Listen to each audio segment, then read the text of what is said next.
Dear colleagues, dear esteemed members of the academic community of Babeș-Bolyai University, it is a great pleasure to open this year's conference program Studium Generale, hosted by the STAR-UBB Institute, a program dedicated to fostering interdisciplinary dialogue, critical reflection, and the public circulation of ideas that matter for contemporary society, with the lecture authored by Dr. Alin Olteanu. Dr. Olteanu has been, until recently, Associate Professor at the Institute of Language Sciences of Shanghai International Studies University, and is about to start an appointment at Ritsumeikan Asia Pacific University in Japan. He is widely recognized as a leading scholar in semiotic approaches to education and literacies. He holds a PhD in semiotics of education from Roehampton University in London, and has held postdoctoral research grants and teaching position at several prominent institutions across Europe, including Kate Hamburger Colleague Cultures of Research at Aachen University, University of Tartu, Kaunas University Technology, Vilnius Gediminas Technical University, Lithuania, and Roehampton University, with earlier training in cognitive and historical semiotics in Aarhus, Bologna, and Bath. He is an active contributor to the international semiotics community, serving as treasurer of the International Association for Cognitive Semiotics and as Germany's representative to the Executive Committee of the International Association for Semiotic Studies. His publication record includes numerous articles and edited volumes in leading journals and with leading publishers, including Semiotica, Biosemiotics, Social Semiotics, Science System Studies, Chinese Semiotic Studies, Springer, Rutledge, and de Gruyter. Among these, I would like now to highlight his last two contributions. Both are co-edited volumes that were published last year. The first, titled Philosophy of Artificial Intelligence, Optimistic and Pessimistic Views, is published by Springer and examines the latest trends in artificial intelligence from various perspectives. And the second volume, Semiotics of Industrial Art Between Technology, Politics, and Senses, focuses on the semiotics within industrial art. It explores themes such as the aesthetics of contemporary art, the hybrid nature of tradition and modernity, and corporeality in new media art. Dr. Olteanu's work is situated at the intersection of embodiment and mediality, approached through a semiotic framework. Beginning from semiotic perspective in education, his research has developed into influential contributions on multimodality, literacy, digitalization, multiculturalism, and philosophy of technology.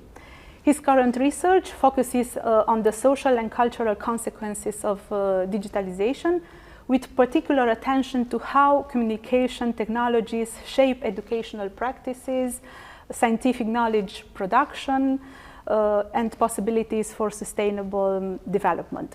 A central argument in his work is that while digital media extend human cognition into virtual domains, they also make increasingly visible the embodied and environmentally situated nature of thinking.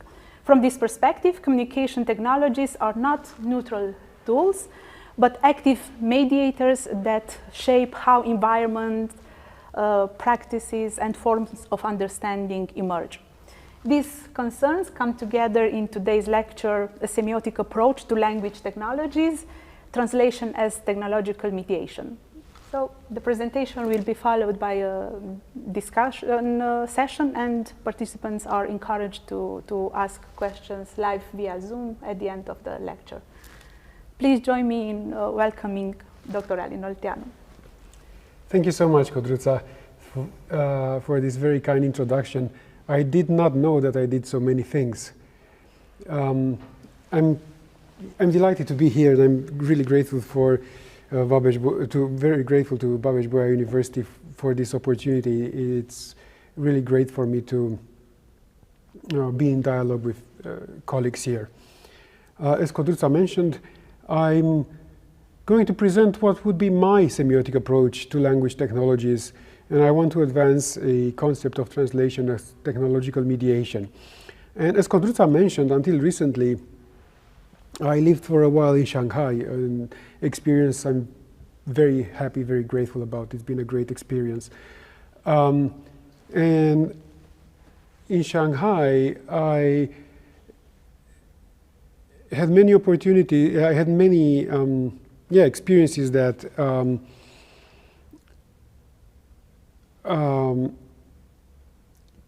provided, put it simply, new food for thought for me.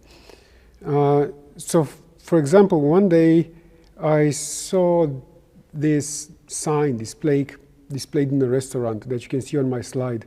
You can see some ideographs, some Chinese ideographs, and the supposed translation in English underneath that says, "Take meal mouth." Now, strictly in the semantics of English language, something like "take meal mouth" is nonsensical. Obviously, this is a machine translation. This is not a translation performed by a speaker of both languages, a human speaker of both languages, but machine translation taken for granted. And I was quite amused when I've seen it, and of course, when I show this sign to almost everyone, people start laughing. What kind of stupid translation is this, "take meal mouth"? Well, I'd say the translation is not wrong. The machine that translated did exactly what it should do. And contextually, circumstantially, when I read this sign, without speaking a word of Chinese, without understanding anything about Chinese ideograms at all, I understood exactly what "take meal mouth" was meant to communicate to me. Namely, in that spot where this sign was positioned, right there was the counter for takeaway food. And I got it. Though, you know, we would tend to think that there's something wrong about it. And the theory that I'm advocating says that, well, there's nothing wrong about this machine translation. It's wrong or right what we do with it, and we need the computer literacy to understand that this is a machine translation and to think about how we may interpret it contextually. And before I get started, I'd like to kindly remind you that it is, reading from the slide, not for children to consume boiling water alone, which means that literally, as long as children are accompanied by non-children, say by adults, they may consume boiling water. Also, if you're not a child, you're welcome to consume boiling water, right? Yet again, a apparently nonsensical machine translation. Well, it is not nonsensical, is it? Because we understand what it means. It means that right there where the sign is, there is hot water, and you may burn yourself with boiling water, and if you leave kids unsupervised over there, there's a danger of kids not understanding the situation and being burnt. We get that that's what it means, despite the specific use of the English language here. So the argument that I'll try to advocate today is that we should think of technology as the mind's outworking itself to its next state. This is what I'll be explaining throughout my presentation. And this mind's outworking itself, it is a translation. More specifically, it is an intermediate translation. And from this point of view, language is a technology. And like any technology, language, and we definitely have seen that plentifully in linguistics, language is modal or counterfactual. We talk in terms of how things might be. because that's how we think, and I'll get to that. And that is indeed the position of what's called situated cognition, the idea that cognition is embodied, embedded, enacted, and extended. And the salience, I think, particularly for linguistics, of what I want to argue today is that, well, I'm trying to put pragmatics, that is pragmatic linguistics, back into pragmatic philosophy, putting pragmatics back into pragmatism. And in a rather annoying way, for me, all roads lead to Charles Sanders Peirce, this guy, the founding father of pragmatic philosophy. I'm rooting my approach, my philosophy, in Peirce's semiotics. Now, why do I find such inspiration in Peirce? Well, there's three main points. First is Peirce's concept of continuity. Peirce defined a continuum. These are some theoretical notions, and I shall be unpacking them, and I hope that it will soon transpire why they are important in a contemporary discussion on technology. So Peirce defined a continuum as something whose possibilities of determination no multitude of individuals can exhaust. By the way, interesting, in case you're not coming from this particular field of study, I'll mention Peirce was active in the second half of the 19th century and very early 20th century, right, when pragmatism was just being born, and also important for this discussion at a time when evolution theory was the big hype that was meant to explain everything, finally. And Peirce had a doctrine of continuity, which he named synechism in Greek. Said that synechism is that all things swim in continua. Reality is continuous. Reality is of one piece. If we may think that reality is ontologically divided, well, no, that's not the case. That's simply a way that we cognitively and perceptually experience reality for us to make sense of environments, of our positioning. But reality is continuous. All things swim in continua. The second point the second reason for which Peirce is so important in my approach is, well, his concept of the sign, basically. The idea that, as a Peirce scholar more recently called it, John Dilley, the Peircean sign is supra-subjective. And Dilley arguably most saliently explained that Peirce can be thought of as the first postmodern philosopher because he breaks away from all kinds of modern dichotomies, especially substance dualism, by replacing the concept of idea with the concept of sign. So for Peirce, the main tool of epistemology, the vehicle of knowledge, is not the idea as a mind-dependent entity, but the sign, which is a suprasubjective entity. And minds work in and through signs. Minds are semiotic, Peirce would say then. And this diagram in the form of a tripod that you see on my slide, well, represents in a simple way how Peirce thought of the sign, of the things that constitute the mind and that the mind works with. And I shall zoom into this a bit later, but put it in short, there's something that Peirce called representamen that stands for an object in such a way that calls into picture a conclusion that he called interpretant, and those three are interdependent triadically. And Dilley explains about this, that the sign for Peirce consists not in a representation as such, but in a representation only insofar as it serves to found a relation to something other than itself, namely an object signified as presented or presentable to and within the awareness of some organism, some observer. And herein comes about also what around the same time, a little bit after Peirce, Husserl spoke of as intentionality, what in Husserlian phenomenology has been called intentionality.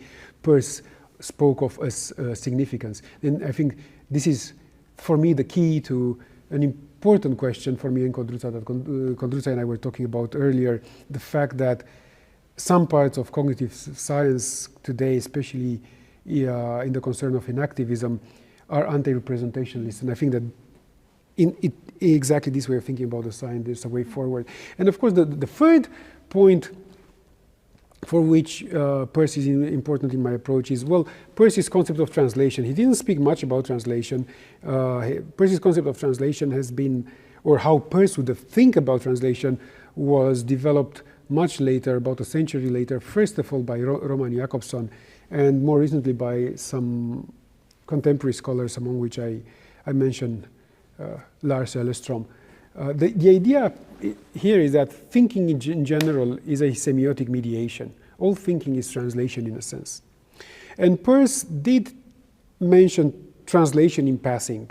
He coined a term which, again, doesn't come up often in his work, transuation, he talked about. And says transuation, which suggests something like translation, transaction, transcendental, so on, is mediation. And now I shall be paraphrasing Peirce's original text, not to go into too great a detail of his own philosophy, but translating this into how it would be relevant for language and linguistics. Well, I'm paraphrasing this as transuation, suggesting translation is mediation, or the modification of syntax and semantics by pragmatics, taken apart from the semantics and syntax, or it is being in creating obsistence or resistance. Translation is being in creating resistance. And Peirce also thought of, if we are to think of translation in a Peircean way, well, we are not subduing translation to linguistic phenomena, not at all. And I want to quote here a paragraph from Peirce that I like so much for so many reasons, including the fact that he is very offensive. He wrote at some point that one of the Scotch, so again, this was late 19th century, right? So he was writing that one of the old Scotch psychologists mentions strikingly exhibiting the disparateness of different senses, that a certain man blind from birth asked of a person of normal vision whether the color scarlet was not something like the blare of a trumpet. So color scarlet, blare of a trumpet. And the philosopher or psychologist evidently expects his readers to laugh with him over the incongruity of the notion. And here's what Peirce thinks.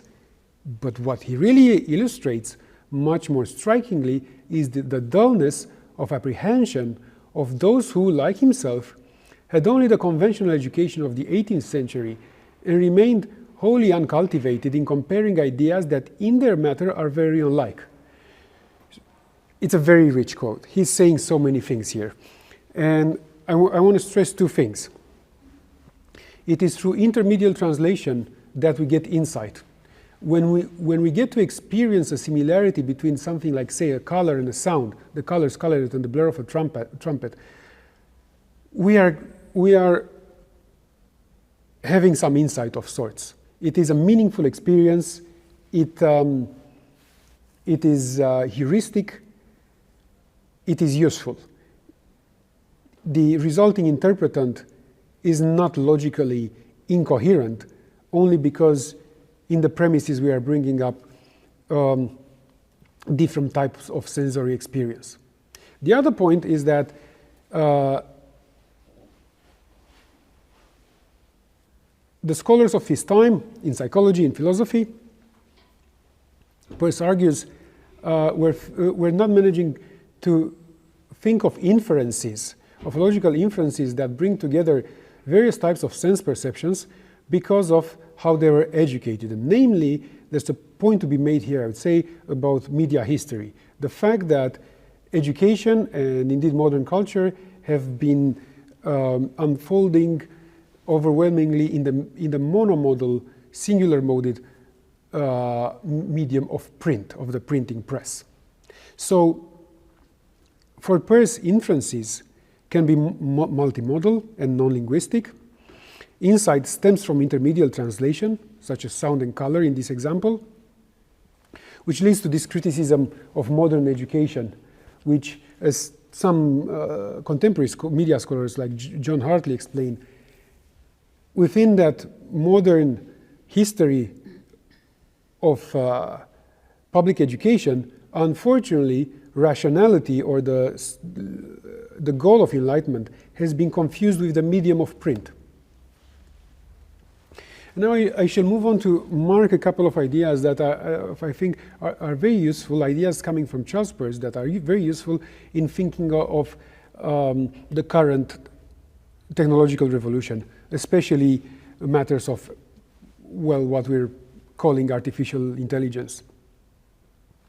Peirce's semiotics is a teleology without consciousness. Teleology without consciousness. Peirce's concept of mind is quite different than the modern Cartesian and Kantian concepts of mind. He thought of mind as teleological, goal-oriented indeed, but in a way that is independent of consciousness. Of course, I mentioned an important similarity between Peirce and Husserl earlier. This is where they depart. So he stated, for instance, citing Peirce again, that final causation, of which purpose is the conscious modification, is the essential subject of psychologists' own studies, in more contemporary thinking, generally cognitive science. And that consciousness is a special and not a universal accompaniment of mind. In brief, for Peirce, there is mental phenomena wherever, so we can assess, we can infer that there's a mind, wherever there's a behavior that displays final causation, which does not imply consciousness. Consciousness is a very specific case, and biologically, evolutionarily, biologically, very late way of displaying teleological behavior. This is important for contemporary philosophy of AI. For instance, Catherine Hales has recently coined what is now a really important concept here, the idea of cognitive non-conscious, not to be confused with any psychoanalytic ideas about subconsciousness or unconsciousness. No, nothing of the sorts. But cognition, which is independent of consciousness. So Hales explains that integrating multiple somatic markers, the cognitive non-conscious must synthesize conflicting and or ambiguous information. Think of, for instance, if you want, about the blare of a trumpet and the color scarlet, right?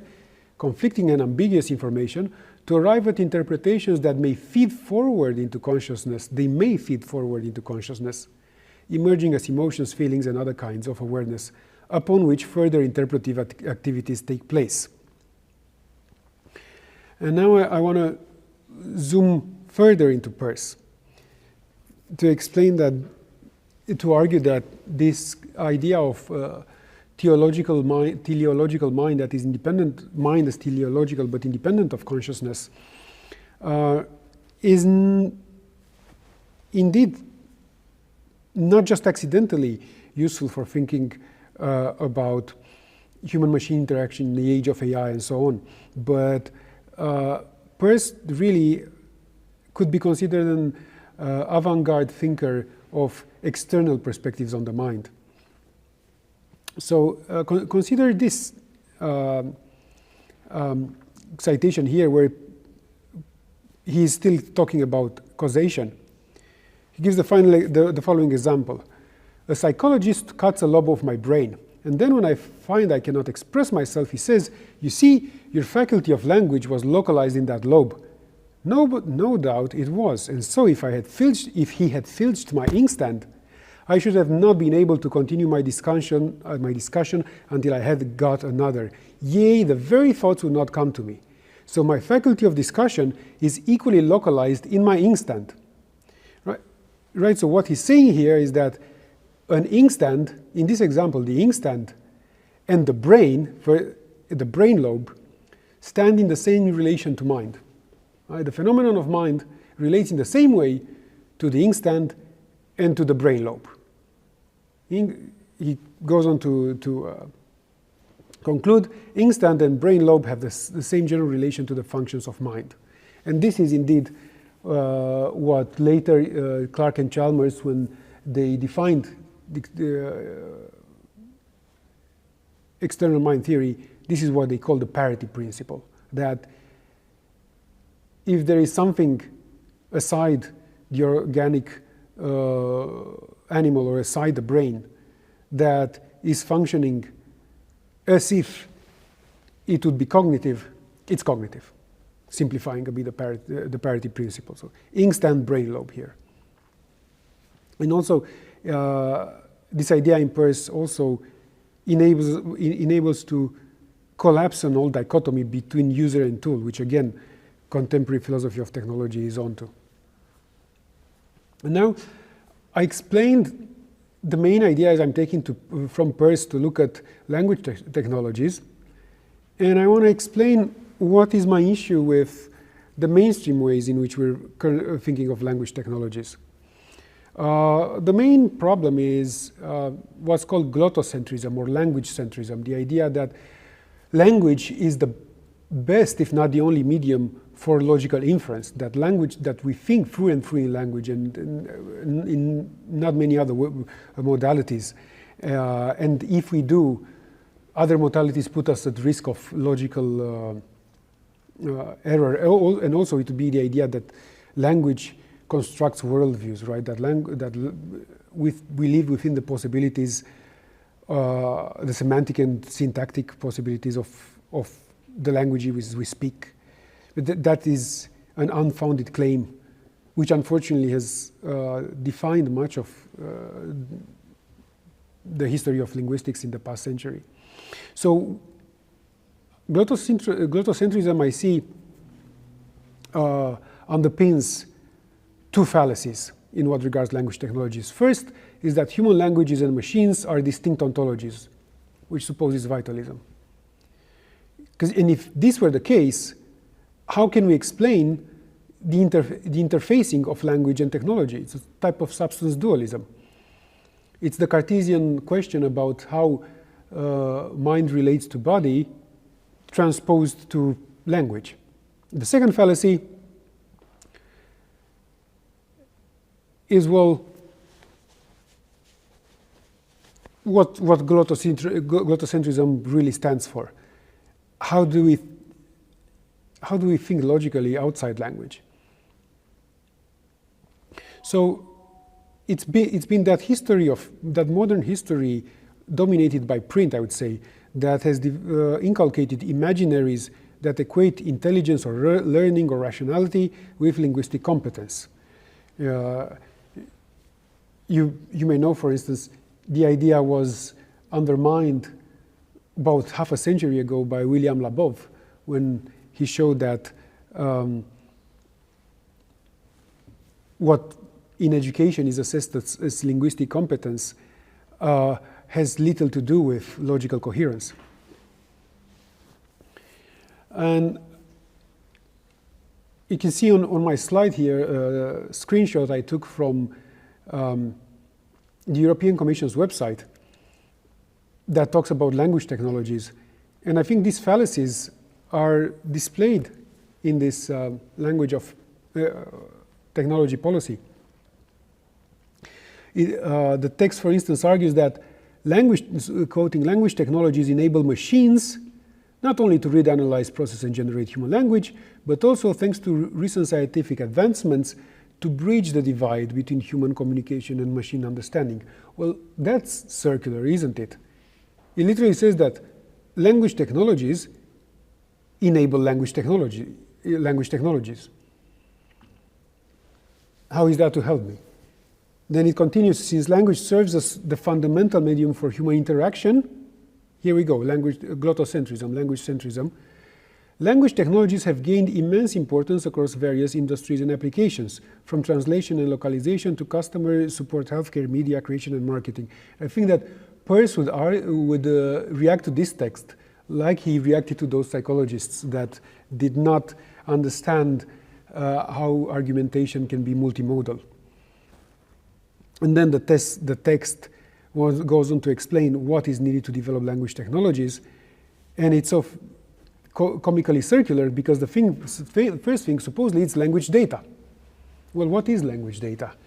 I guess it's what language technologies produce. Then training algorithms and language models, computational power, very incremental, the more the better, and human expertise. And I really wonder, what is human expertise that is aside language technologies?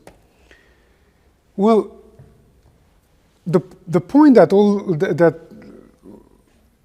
all this is leading towards, or I think the assumption beneath this all, is a socio-technical, modern and contemporary imaginary, and actually older than just modern, according to which, intelligence comes down to language use.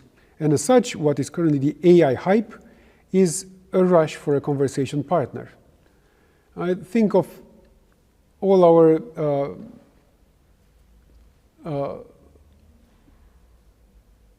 fancies of AI, right? Proper AIs are humanoid robots that are good at chatting.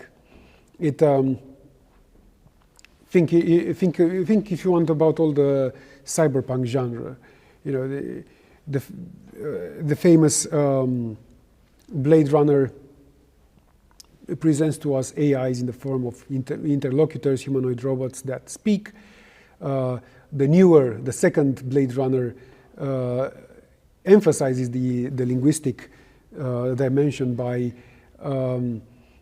showing AIs embodied not only in human form but also holograms and so on, but their main feature is talking. There are a lot of chatbots being developed. The focus in AI is on developing chatbots, especially, and there's a very strong emphasis right now on AI companions. Intimacy is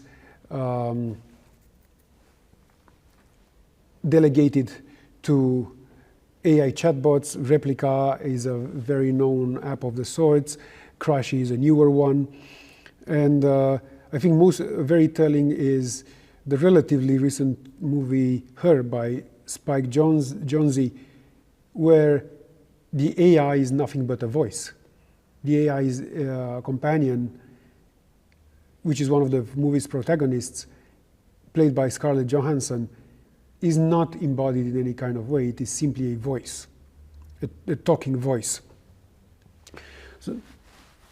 And of course, this idea of having non-organic interlocutors goes way back in history.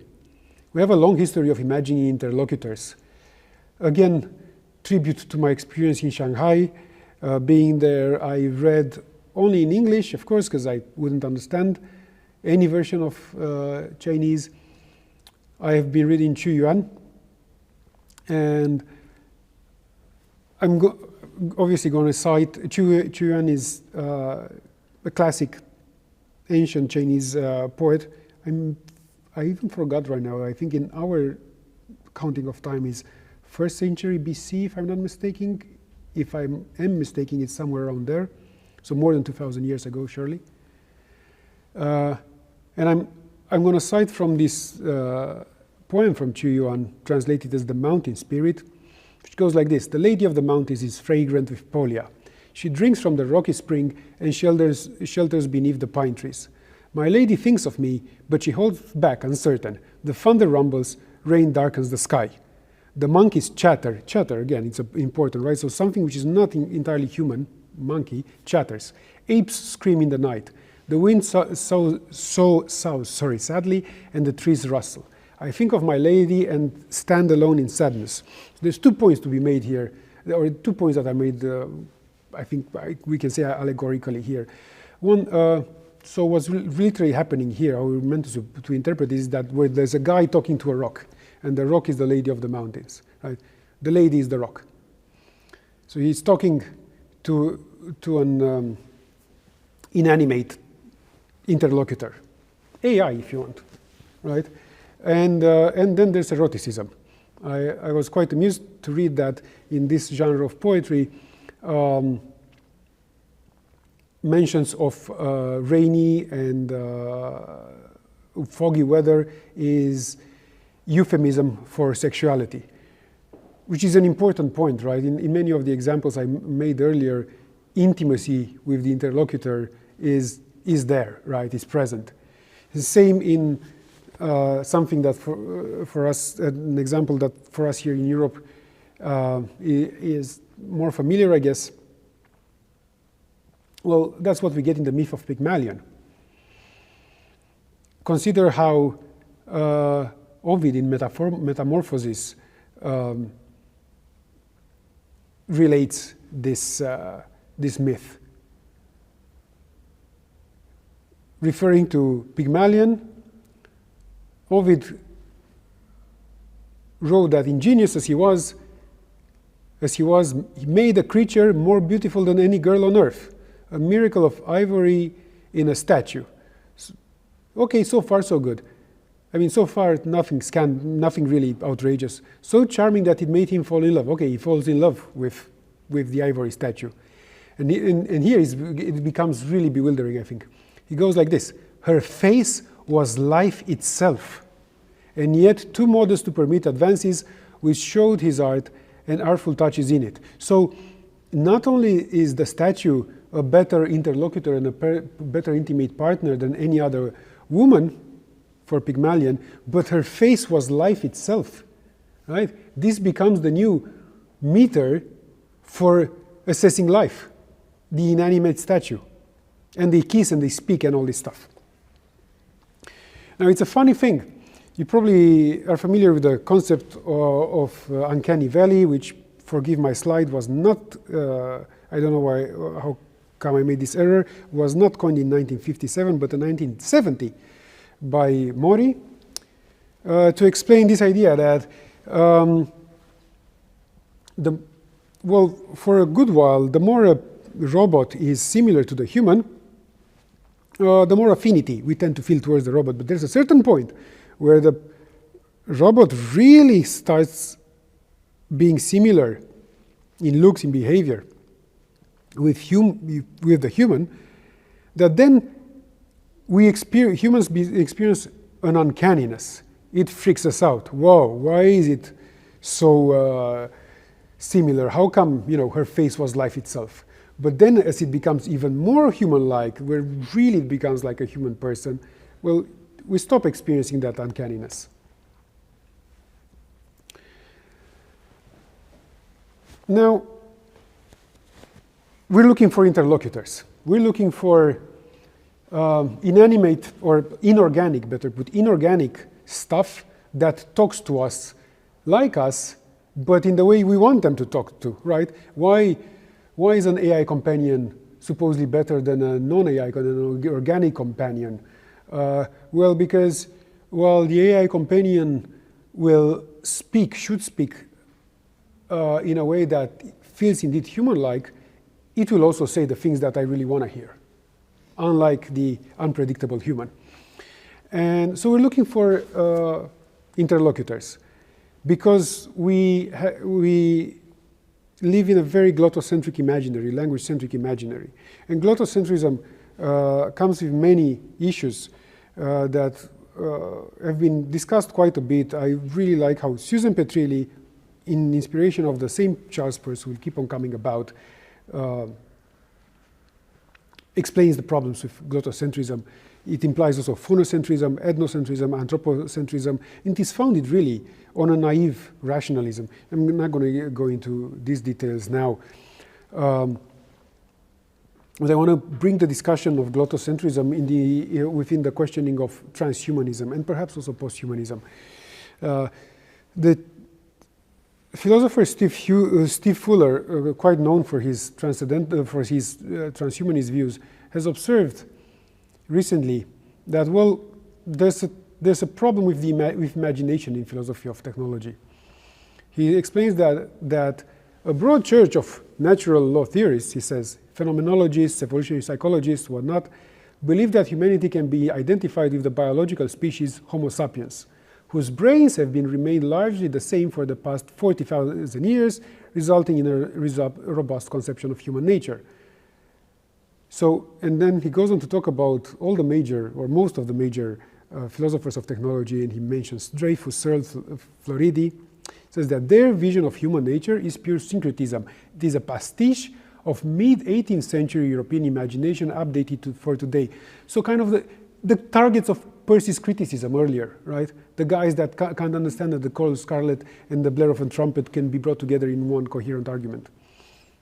And then Fuller observes the specific identification of humanity with the upright ape Homo sapiens dates to Linnaeus, to his System of Nature from 1759.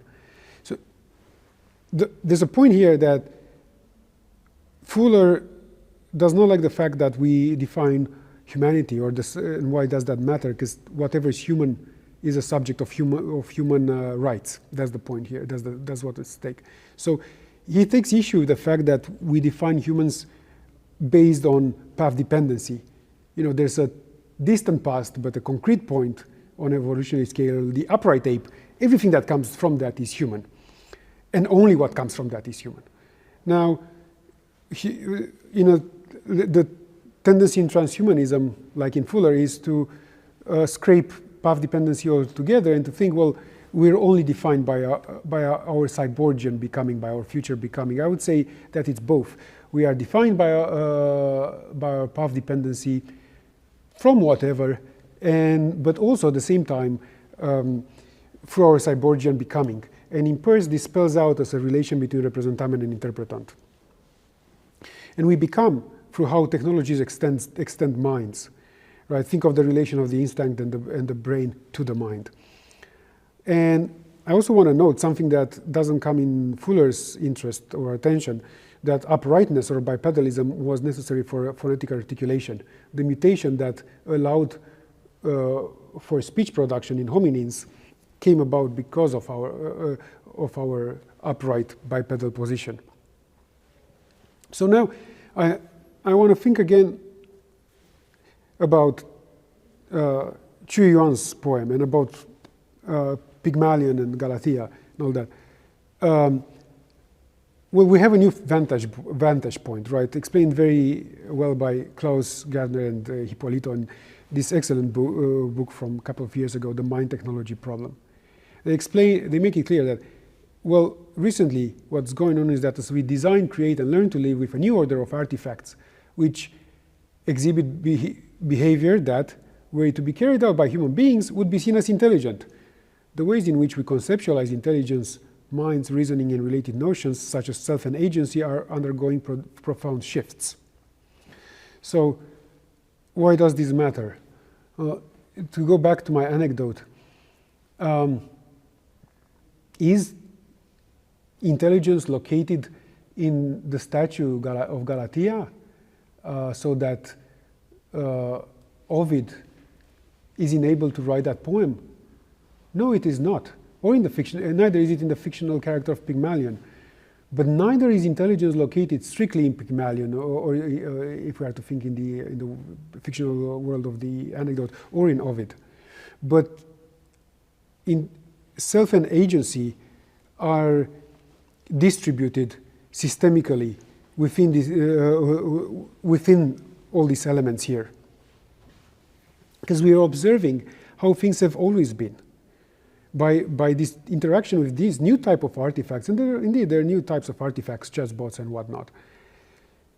It's very interesting that we observe how things have always been. And again, the same authors explain that the cognitive history of human beings can thus be viewed as process of the innovation and accretion of new cognitive functions through our deep and interpenetrative relationship with technology. From this perspective, the history of our tool use, even prior to the advent of AI, is literally a process of mind design. And further, I want to argue, starting from here, that, well, strictly speaking, there is nothing artificial or intelligent about artificial intelligence. right? Because again, intelligence is distributed in the way I was talking about earlier. A rock is not more intelligent, more or less intelligent than electronic circuitry, but they enable intelligence, and they might very well enable it in different ways. And there's nothing intelligent, there's nothing artificial about what they do, because there's nothing more common in this universe which we populate than computation. Right? There's nothing artificial about computation. It happens everywhere all the time. Now, I think Elena Esposito makes an excellent point, also with some co-authors, that we ought to think about this kind of technologies more accurately as enhancing communication than enhancing, well, they do enhance intelligence, but that's because they simulate communication. So they are artificial communication technologies in Esposito's views. So she would argue that large language models succeed not because they have become intelligent, but on the contrary. Reason systems are able to act as communicative partners precisely since their developers abandoned the attempt to imitate the reasoning of the human mind with machines. The developers do not teach machines human intelligence, but rather train them by providing them with large quantities of examples and instructing them to identify patterns and regularities. And that's why they're a bit more interesting than the old rock. Machines, including the current generation of language models, can do this so effectively not despite but because they do not need to understand the content they process, the content that they process like humans would. The difference is not a limitation of the algorithms or evidence that they are stupid, that ChatGPT or whatever would be stupid. No, no, no. But the prerequisite of their way of working and the condition of their efficacy. And that efficacy comes in interfacing. I knew how to understand that sign in English saying, what was it? Take me mouth. Because, oops, sorry, short technical issue. Solved? Yeah, thanks. No. Sure, sorry. Yeah, there we go, thank you. Right, so I knew how to interpret that supposedly wrong translation. It was that supposedly wrong translation was very useful for me because I contextually interpreted it. Now, I think Torres Martinez made an excellent point in a recent article that you can see it here on my slide, Embodied Human Language Models versus Large Language Models, or why AI cannot explain the model be able to. As impressive as large language, as all kinds of language technologies are, they fail badly at modal verbs. Why? Because we, or living organisms, we only think modally, which is a point that comes about in Peirce. It's a very important point in Peirce too. It stands at it's really the main principle of his pragmatism. We only think modally, we can't think otherwise because we are situated. And robots are not situated. And that's why they fail badly at simulating modality. By modality, Torres Martinez explains, he doesn't mean strictly what that means in linguistics, but extrapolate it further. So he says that modality is not simply the linguistic expression of possibility and necessity, but he understands it as the agentive embodied reconstruction of reality and stands through the effect-oriented action planning. We, put it simply, we act in terms of what things might turn out to be. Organisms, explains Torres Martinez, operate within what is possible and necessary. And what is possible and necessary is precisely the sum of our experience as projected onto an entropic future that needs to be negotiated. It is always to be negotiated. The role of language in this regard, then, is to define the extent to which specific mental states require being adjusted to particular events in order to reduce uncertainty, but without ever having full certainty.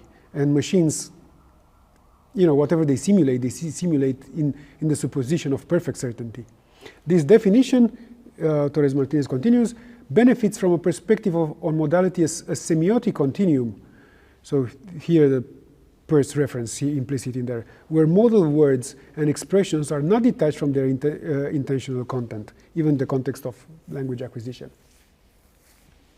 So really, what lies at the bedrock of language is the intentional component of language, which is the biologic imperative of living systems. With my friend Natasha Lackovic, we've been discussing this in our recent book, Relational Multimodal Higher Education, is particularly coming from Peirce. We cite Peirce on the matter that protoplasm is an excessively unstable condition. The nerve, so he's talking about entropy here, the nerve protoplasm is in the most unstable condition of any kind of matter, and consequently, there the resulting feeling is the most manifest. So it's uncertainty that defines really the situatedness of a living organism, or of a living organism, and all its modeling and behavior are going to stem from that uncertainty, from that instability. And Natasha and I further comment on this, that seen from an evolutionary perspective, the role of life is to produce entropy. Learning from this perspective, and I'm talking about learning, thinking again about Peirce's example with the color scarlet and the blur of a trumpet, learning from this perspective is not reduced to conscious and voluntary cognitive undertakings, let alone instruction. And several scholars in biosemiotics, I refer here to Hofmeier and Sternfeld, consider that habituation is a primitive form of learning, which they observe in all kinds of organisms, starting most basically with cnidarians, that is kind of jellyfish and stuff like that. So I want to place Peirce, with these things in mind, I want to place Peirce in the history of philosophy of technology, more specifically within the history of the mind-technology thesis, which I mentioned earlier. There's a semiotic missing link, I would say, there. Well, the same Fuller that I mentioned earlier in the same paper recognizes a really important role that Peirce plays in that intellectual history, but not everything about it. And he points out a really important development in the history of philosophy. Basically, that there's a strong link between pragmatism, the beginnings of philosophy of technology, and later media theory. He observes that Ernst Kapp, the founding father of what's now called philosophy of technology, was captivated by Ralph Waldo Emerson's characterization of the telegraph as an extension of the human senses. So the idea of some technologies or tools or media as extensions of senses comes really from Ralph Waldo Emerson, a forefather of pragmatism that had a very strong explicit influence on Peirce. And then Fuller continues, an image that McLuhan popularized in the 60s to cover all media. So with this in mind, he goes on to say that what might be called the strong mind technology thesis is the claim that the philosophy of mind and the philosophy of technology are two ways of talking about the same thing, whereby technology, says Fuller, is understood to mean the mind's outworking in nature. And I think it's here that we come to the crux of what I want to argue. Right? Emerson, Ralph Waldo Emerson, this really important influence on Peirce, who Fuller mentions here, famously defined the human, quote, as an intelligence served by organs. That was really early, right? That was in mid-19th century. The human is an intelligence served by organs. See that intelligence does not depend upon organs here. It is served by organs. But I want to reply to Fuller asking, why nature? Why do we need the word nature here? Can't we just say that technology is the mind's outworking itself? And you might ask, yeah, well, where is the mind outworking itself? And I'm going to say that it's, well, the mind is outworking itself towards its next state, in Peircean terms, from representamen to interpretant. And we don't need the ideologically loaded and culturally very specific, romantic concept of nature. Now, Fuller observes that Peirce has a particularly important role in this history of thinking of putting together philosophy of mind and philosophy of technology into the mind-technology thesis, particularly because of concept of continuity, which I mentioned earlier, which really enabled a proper evolutionary philosophy, right? because the great insight that comes from Percy's thinking of continuity is that evolution does not cause differences of degree, differences of kind, but differences of degree. And with this in mind, I think that we can also argue instead, which is a less presumptuous hypothesis, that technology is the mind's outworking itself into its next state. And in a recent article, it's about to come out, I argued with my friends Hong-Ying Xu and Kerry Campbell that, well, it's not really an argument, it's a definition. The way we define technology is like this. We claim that technology is a technology is a semiotic system that is a system for meaning making, so a semiotic system that hosts what a semiotic agent identifies as potential semiotic resources in an interfacing of systems, which is where translation occurs, which is why we need a concept of translation in a theory of technology, and that theory should better be, in my all too full of myself theory, a semiotic theory. So we wrote to look, this leads us for the need to looking at translation from the perspective of the extended mind. From the extended mind theory perspective, translation is a technological mediation. And language itself is a technology among many. All right, we may argue that languages constitute a certain kind of technology. Language, we can call them language technologies. Language is a language technology because it produces language data. And we need this translation perspective on translation from the perspective of philosophy of technology to think of emergence in this kind of way that was enabled from the Persian view of continuity.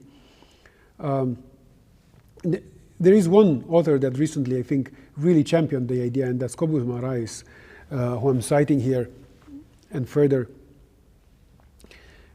And like Marais, I want to root the concept of translation in semiotics broadly, not just within linguistics. Translation not as glottocentric, but as but really as the defining feature of mind. So that translation studies can start talking about technology. Otherwise, we get the language-centric, the glottocentric perspectives in philosophy of AI that we've seen earlier, right? That efforts to develop AI come down to simulating anthropic language. So, language is a technology. And because, as such, my claim is that translation is intrinsic to meaning making. And I'm having here in mind the kind of anecdote with the color scarlet and the blare of a trumpet that we've seen earlier in Peirce. Well, we know in linguistics broadly, language is something performed, right? We need to collapse that strong dichotomy between language and speech. Language is what we speak. Language is what we perform, what we write, what we whatever. And because this aligns with externalist theories of mind and provides an avenue for linguistics to contribute to philosophy of mind, to philosophy of technology, to STS, and so on. And we need here this concept that we've seen in Torres Martinez earlier of inference as active, as counterfactual, right? Our thinking is conditional, it is modal. We think in terms of what would be the case. Now, for many linguists, the idea that language is a technology might cause a scandal. Not for all, though. Daniel Dorr wrote this fascinating book, a book that I love to argue against, The Instruction of Imagination, where I think Dorr makes an excellent case for the fact that he says to understand language and its dialectic entanglement with the human condition, we have to develop the socio-technological approach to its study, to the study of language. And I think he makes an excellent case for that. And but otherwise, I don't feel I'm not on the same page with Dorr, with how Dorr thinks about language. He says that language is the first communication technology we ever invented, and it's certainly not the first. And Dorr too, he argues that we should look at language from a socio-technical perspective, but he fully embraces language exceptionism, glottocentrism, because he makes a very strong distinction between bottom line signifiers signified between language and speech, between language as a social phenomenon and accidents that happen on the individual level.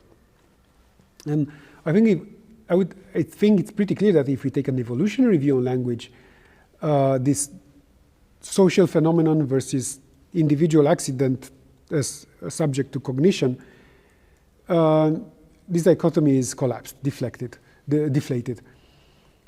Well, the emergence of language in hominins, we ought to think, produced a difference of degree, not kind. But most language theories still think of language as a communication system. Well, I would argue that language is much more basically a modeling system, and it's used for communication, yeah, which is great. Because language, verbal language, speech, and the use of language socially is accidental. Speech was exapted into language, that is socially externalized for communication, secondarily by hominins at some point in their evolution. It was a mutation with completely different functions that accidentally made hominins capable of producing phonemes. And then it's really interesting that hominins discovered this fact that we can use phonemes to externalize a modeling system we already had, kind of labeling, kind of grammatical labeling that is language. And most insightfully, I think, the father of biosemiotics, Thomas Sebeok, who also explicitly, directly built on Peirce, well, argued that exactly this, that language is a modeling system, and that is refined, language is a refined analysis of the animal surroundings. Now, I mentioned earlier Cobus Marais, who recently really managed to look at language, I think, from translation, a translation from a way that is, from a perspective that is not bound to language phenomena. Most impressively, he nested the concept of translation in thermodynamics, the thermodynamics of meaning. So again, Marais explained that translation, the role of the concept of translation, also within language and interlinguistic translation, all that, but also more generally, is to explain emergence. And he explicitly built on Peirce and on Sebeok, whom I mentioned earlier, to argue that. And he proposed the concept of translation as energy transfer that involves semiosis. That is, energy transfer that involves interpretation in some form. Zooming in Marais' work, right? He says that translation studies should be resolute in its pursuit to explain the emergence of meaning in all its complexity, including both its materiality and absentiality. And meanings are material relations, right? Meanings are not something ideational. And ideation itself is material. Meanings are material relations in extended brains, in interaction with the environment or what is external to the brain. So translation occurs when this kind of mind extension, because that's what it is, what Marais is talking about here, bottom line, occurs. So from this perspective, sociocultural emergence is a type of translation, and it underpins all types of semiotic processes. With my friend Sigmund Ongstad, we also recently argued that emergence can be thought of as a type of genreification. So coming back to Peirce to wrap it up. I propose Peirce's pragmatic semiotics as a precursor to mind technology, and herein translation must be an instrumental concept. Because of Peirce's semiotic account of pragmatism and his concept of complexity therein, his view on dialogism, and the idea that of how imagination is involved in inferring.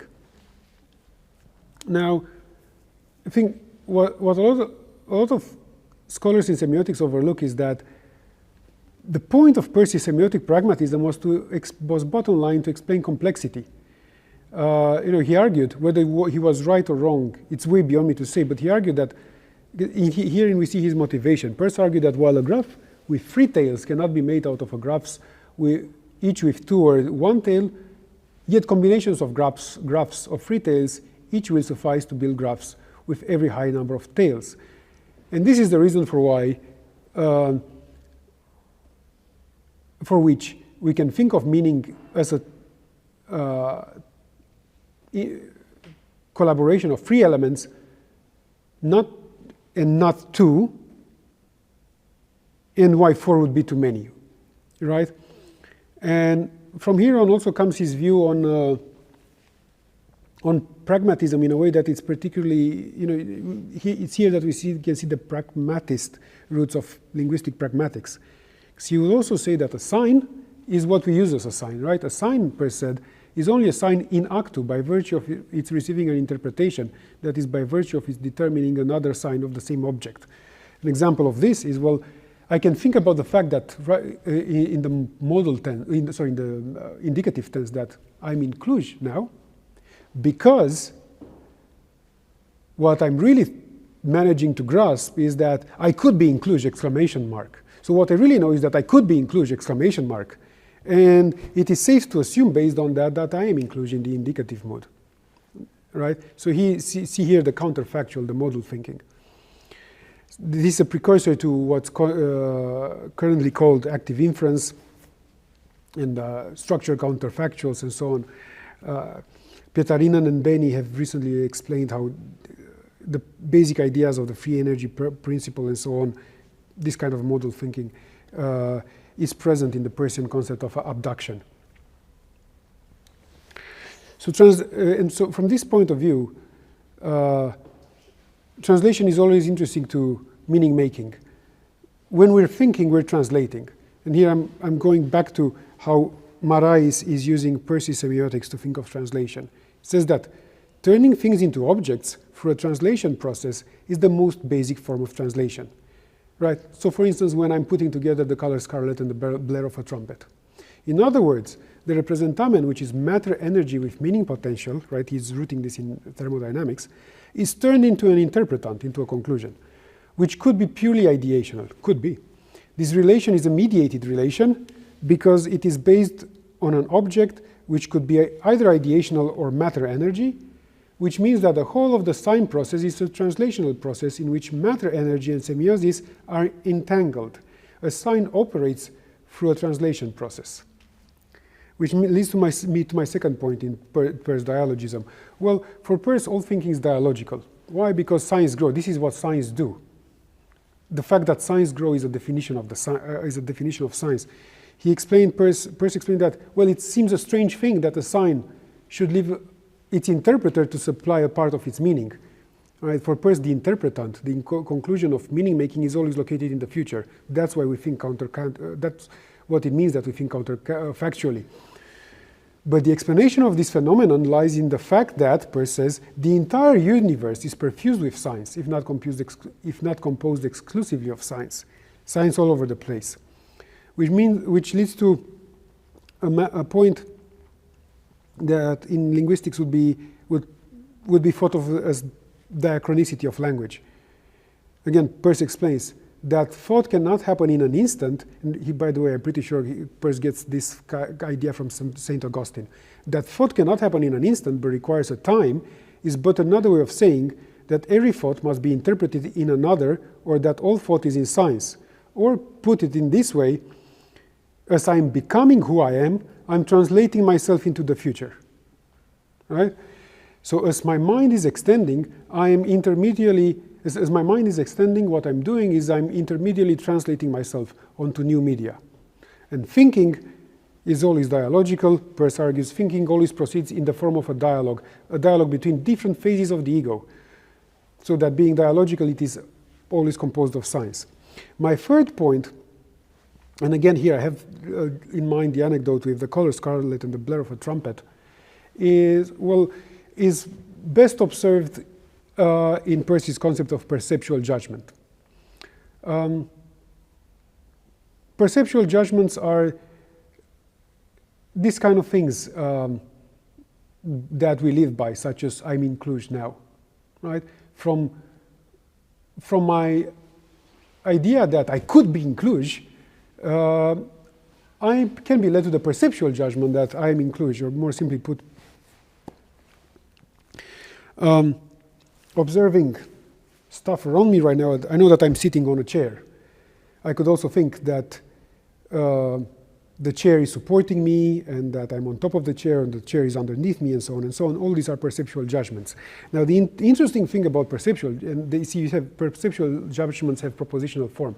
The really interesting thing about perceptual judgments in Peirce is that they're always located in the future. So here's Peirce saying that in a perceptual judgment, the mind professes to tell the mind's future self what the character of the present percept is.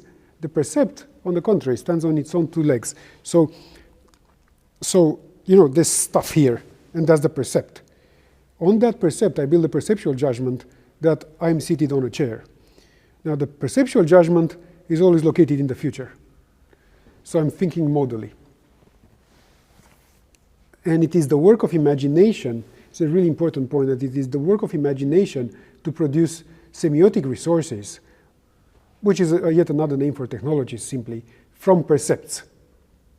And building on Peirce and building on now some decades of cognitive linguistics, Claudio Paolucci has argued in positing a cognitive semiotic theory that, well, if the brain's job is to predict, like in Peirce, like in Somedia, like in extended mind theory, like in the free energy principle, like in material engagement theory, if the brain's job is to predict, then what we're ought to study mind is not something like the laws of thought or the laws of the brain, but the laws of imagination.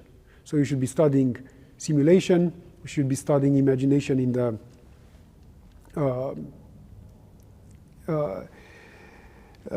in our work to model environments and so on, to understand mind, and to understand how we extend onto new media, which is the mind's outworking itself into its next state. My definition for technology. Now, to sum up, Peirce, I think, offers us a way of thinking of backward causation without determinism. Just, you know, thinking in, along the lines of this teleology without consciousness idea. And here I'm pretty much end on this quote from Peirce that I also like a lot, that the flow of time consists in a continual assimilation into our inwardness, the past of a non-ego that is nothing but the ego that is to be, the future. See, he's looking at what we could currently call extended mind theory from the other perspective. He's looking from the outside in. The past acts upon the future intelligibly, logically. Now, the unknown, according to this theory, is nothing but what is bound, as our hope is to emerge in the future. Those blind compulsions, then, can be regarded as actions of the future on the past. From that point of view, it is seen that they can but be brute and blind, and further, that in the course of time they must be seen to rationalize themselves and fall into places as the cognition develops. And I think here Peirce is offering an excellent gateway to think about things like human-computer interaction. How it is like that electric circuitry are really becoming part of cognition, that are really becoming, if you want, me, the self, as located in the future. So, concluding, my point here is that Peirce's semiotics serves to argue that technology is the mind's outworking itself into its next state, which is an intermediate translation. Hence, we need to nest the concept of translation in such a framework. I argue that Peirce has an important place in the intellectual history of both extended mind theory and philosophy of technology, and that from this perspective we must acknowledge the modest role, that there is a role there, but it's much more modest than we've been thinking of language in meaning making, so to make, which should also make linguistics more salient for contemporary science and technology studies. Thank you. I hope I haven't been talking for too much. I tend to do that.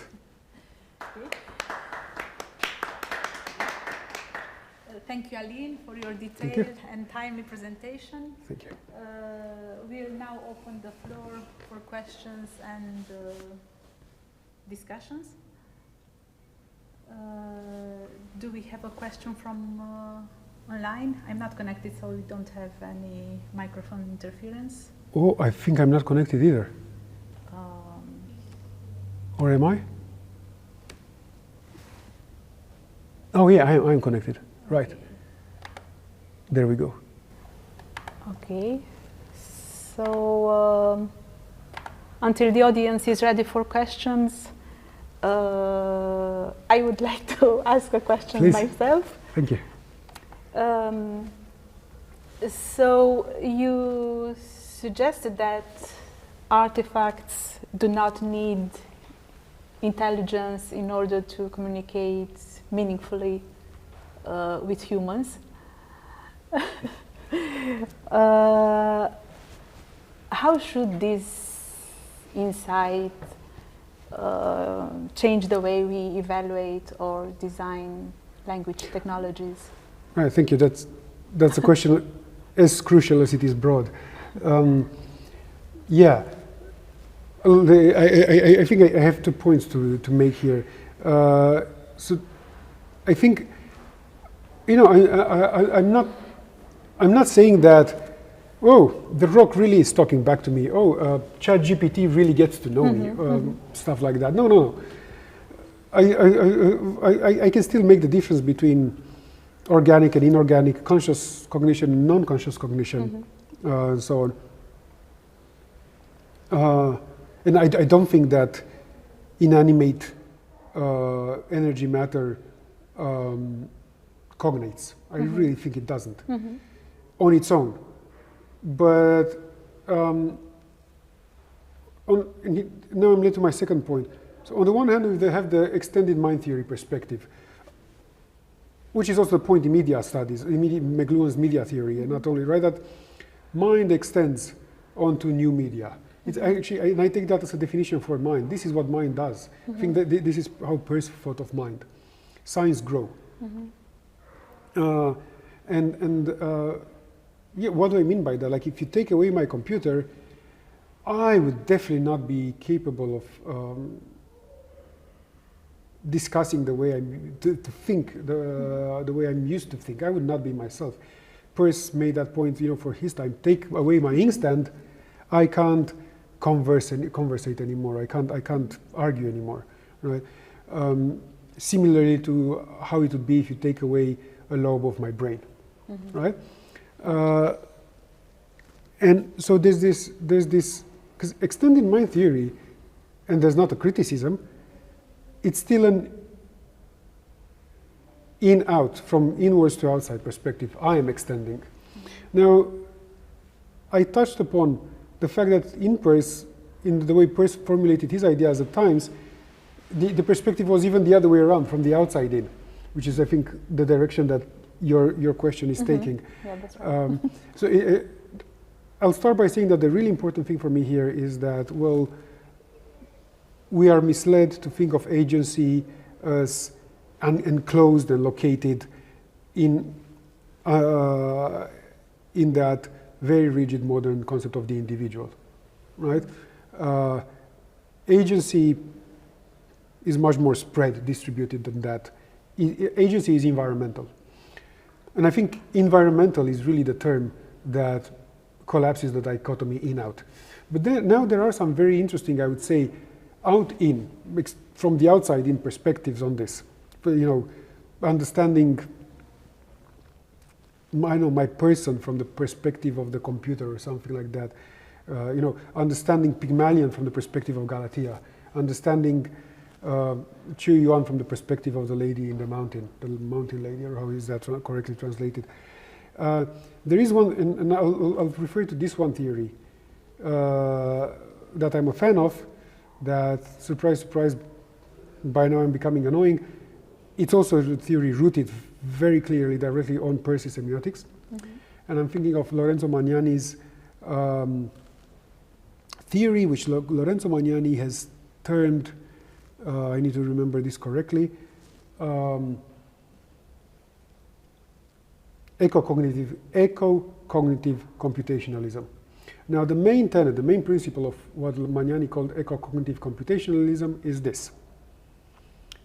Again, I'm trying to formulate it correctly because the language sounds almost outrageous here, which is why I need to get it right.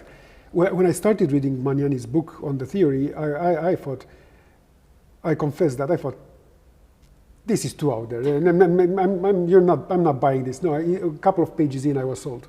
Now I'm a fan. So the point goes something like this. Ignorant entities are domesticated so ignorant computational entities are domesticated into cognition by cognitive entities. Literally how this translates. Some computational entity, some matter energy, such as a rock, is domesticated into non-ignorance, into cognition, by a non-ignorant entity such as myself. When I'm talking to the rock, I'm domesticating into the rock into cognition. Mm-hmm. So that's one prolific example of, I think answers as best as I can to the kind of question you're positing here, right? Again, I'm not saying that, oh, you know what, Galatea was talking to Pygmalion, like you're talking to me. No, I really think that ChatGPT doesn't understand me. In as far as human understanding is this human organic thing we think of. But given the history of our philosophical thinking, the danger is actually the opposite. To think that agency is strictly located within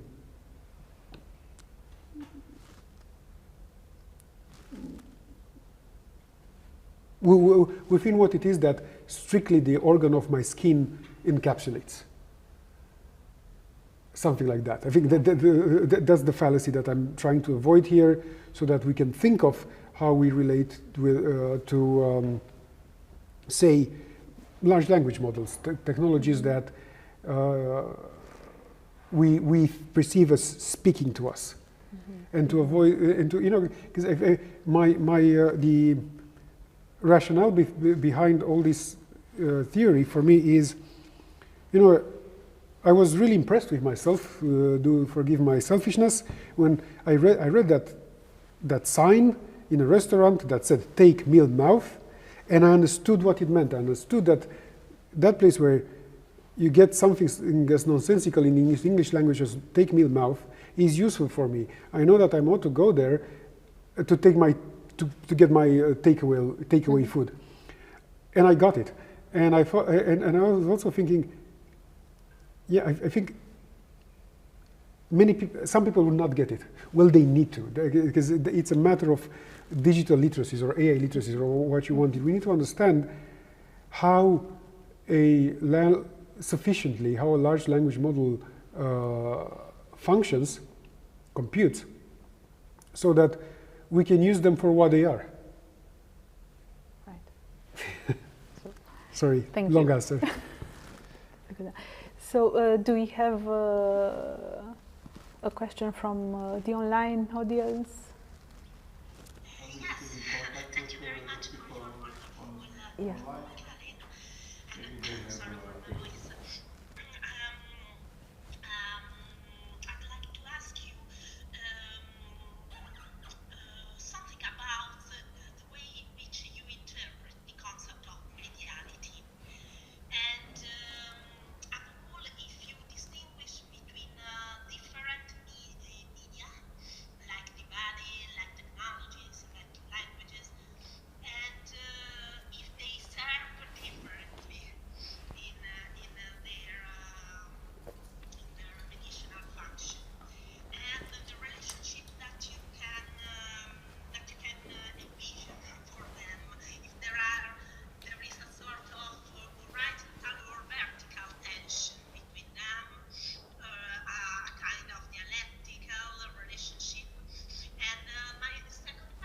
Do forgive me, the dialectical relation between different media? Yeah. Right. Yeah. Yeah, and the other question is about pan-semiosis. The critics that maybe semiotics has this tendency of looking at signs everywhere, so to trivialize the meaning making, referring. Looking at semiosis everywhere, and so thank you very much. Right, thanks. Really important questions. Distinguishing between media. Yeah, that's important. I think we should. Now, I think that very often, and in a lot of media analysis, comes about a fallacy that supposes that media, so to say, are predefined.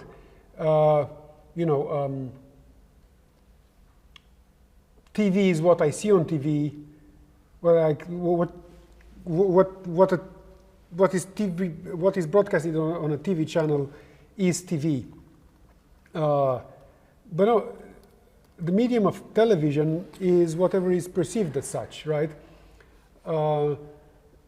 Also, there's answering with an example, if I may. Well, yes, because we're ought to analyze meaning making, we're ought to make distinctions between different types of media. Now, also, an important footnote in there. Those differences must be understood as differences of degree, not differences of kind. Otherwise, they would not all be media, right? And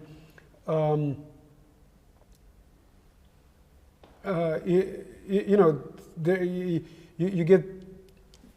This was a couple of years ago. There was this discussion in things like TV or cinema. What is it that we're looking at? Is a movie a media product that is audio and visual and kinetic, and as such, it is a multimodal medium? Or is cinema to be understood as one modality? Is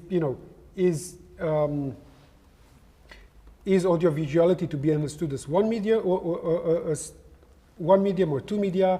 If it is understood as one medium, is it composed of two different modes, or is it just one mode altogether? At some point, an argument was being made that, well, go back, 2 centuries ago, it was perceived as moving pictures, and then later moving pictures with sound, so a composite of different media and of different modalities. But now, because we have such a vast historical experience of movies and of TV, well, it's perceived as one. I think that misses the main point. We should be looking at what media are from the other perspective, from the other end, from the perspective of the observer, of the experience, phenomenologically, if you want, right? Different media are what I'm experiencing as different media, right? Not predefined as such. And I think that the concept of affordance, the concept coming from Gibson's theory of environmental perception, which was extrapolated to discuss media and technologies into the concept of media affordance, is very useful in that regard. Because a medium, at the end of the day, I think is something that provides a set of affordances, right? And that's subjective and contextual and localized in the experience. So yeah, I think when we're analyzing media, we're analyzing experience, and intermediality should be understood as such. Also, I think I tend to think along that anecdote with the blare of the trumpet and the color scarlet. I think that where there is an insight, where an interpretant comes about, where a conclusion is being drawn, backwards we can identify different media, because if there wasn't an intermediality, I think it would be too redundant for there to be an insight. Now your second question, no, long story short is, well, if we think of Peirce's semiotics as a type of panpsychism, where the whole mind is this, this whole universe is this semiotic system, well, isn't it becoming redundant? Aren't we flattening concepts such as sign and semiosis that locally can be insightful and heuristic? That's a very long discussion, debated for quite a bit. I think I don't have time. Perhaps even Codruța tells me there's no time. But I think that's a really long discussion. There's literature on that. There's many perspectives. Long story short, at least for my sake, I find it particularly useful in exactly this kind of thing, understanding how it is really that the mind really extends. That what whereas teleological expanding behavior, there's mind, there's mental processes, and I think that pansemiotic view of Peirce is useful in that regard. We should not turn it into a panpsychism. The discussion is long. The question is very important. Sorry, I can't answer more insightful than that for now. Thanks. Thank you. Thank you. Okay, thank you, Alin, once again for your insightful presentation. I think we can close today's session because a new lecture is coming up. Right. Okay, so we look forward to seeing you again. Thank you. So do I. Thank you so much for everyone for attending. This has been great for me. Thank you.